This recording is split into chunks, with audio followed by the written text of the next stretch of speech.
சொக்கநாதன் பெற்றெடுத்த பிள்ளையாராம்.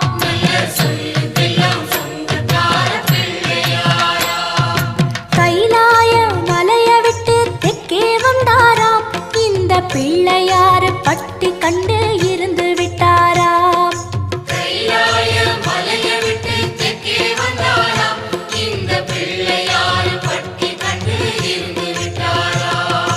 கணபதியார் வந்தாரம்மா, நம்ம உறவாக நின்னாரம்மா. கணபதியார் வந்தாரம்மா, நம்ம உறவாக நின்னாரம்மா. சொக்க